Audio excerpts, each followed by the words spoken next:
Water.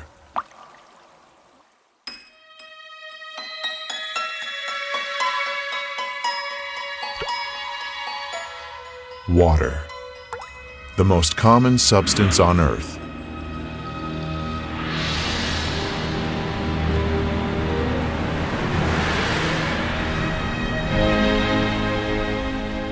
It is with us every moment of our lives. But do we know the secrets of this amazing element? Where did it come from?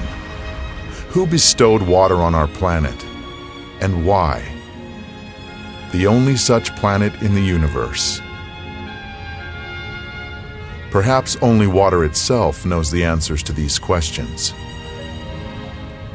There is just as much water on Earth today as there was when everything began. When the world was born and acquired the shape and sensations we know so well.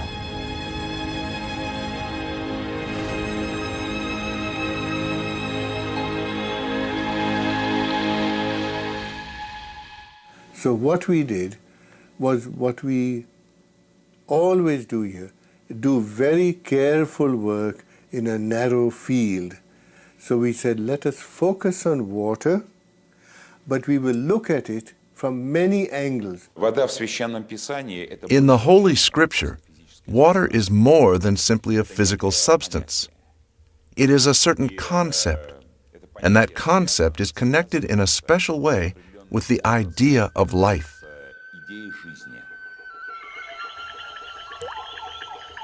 Nothing in the world is softer and more yielding than water. Yet it wears down the hard and strong, and none can overcome it, though anyone can conquer it. That which is yielding conquers the strong, and the soft overcomes that which is hard. Everyone knows this, but no one dares to live by it. The Chinese philosopher Lao Tzu wrote about water 2,500 years ago. I mean, water as such has been extensively studied. I mean, it is well known that water has unusual properties, physico-chemical properties, when compared to other liquids. No scientist has been able to explain, for example, why water's density increases below the freezing point and becomes less above freezing. Any substance contracts when it is cooled, but water does the opposite. It expands. People learned to exploit this unique property in the distant past. Inhabitants of the far north would quarry stone by pouring water into the cliff-face crevices before the frosts came. In the south, people pounded wooden wedges into cracks in the rock and then doused them with water. As they swelled, the wedges would break the stone. Much later, scientists established that water in pores and capillaries is capable of creating enormous levels of pressure. In a seed, for example, it reaches 400 atmospheres at the moment of germination. That's why a plant shoot can break through asphalt with ease. It's such a small molecule as well. It is very specific that these properties are of water, and you won't find other molecules that have all of the similar anomalies. Even if a single one of these anomalies were missing, life itself would not exist on the planet. Every one of water's properties is unique, and they do not easily fit into the generally accepted laws of physics. Science has not yet been able to answer the question of why water is the only substance on the planet that can exist in three states: liquid, solid, and gaseous.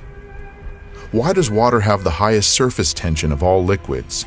Why is it the most powerful solvent on Earth?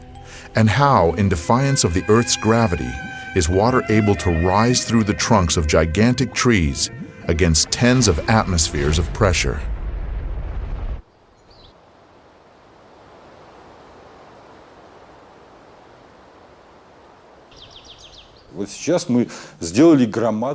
We have taken a great step forward. We have really understood that we know almost nothing about water.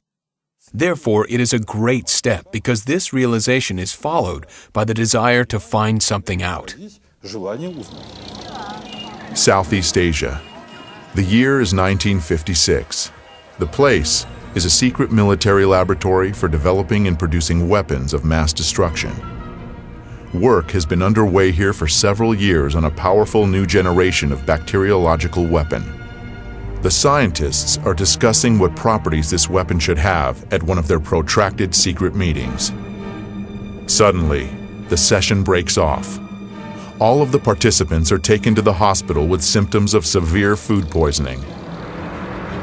An investigation into what happened quickly hits a dead end.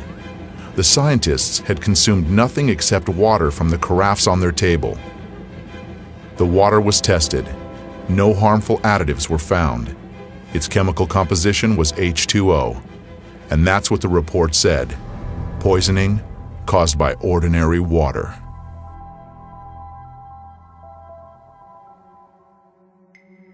"20 years later, a fantastic hypothesis was put forward.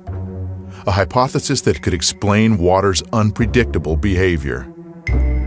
Water has memory. Experiments done in many countries around the world have shown that water receives and makes an imprint of any outside influence, remembering everything that occurs in the space that surrounds it. Any substance coming into contact with water leaves a trace in the water. Had our ancestors guessed this when they used silver vessels to turn ordinary water into healing water? It is today the best antibiotic that is made, as good in Afghanistan and Iraq. The American army uses this water, 1 atom per 100 million, to kill all the germs in a wound. So the President of the United States uses this water to keep infectious bugs from his hand. So I said, how can this water be? As it records information, water acquires new properties, yet its chemical composition remains unchanged. So their theory was the chemical composition of the water is important. Now the sensational news is that that is nonsense. The structure of water is much more important than the chemical composition. The structure of water means how its molecules are organized. We can see how water molecules join together into groups. These are called clusters. Scientists came up with the idea that these clusters work as memory cells of a certain sort, in which water records the whole history of its relationship with the world, as if on magnetic tape. People don't think when you turn on the light, the water is changing.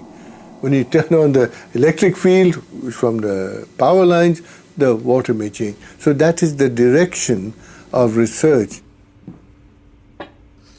The water, of course, remains water, but its structure, like a nervous system, reacts to any irritation.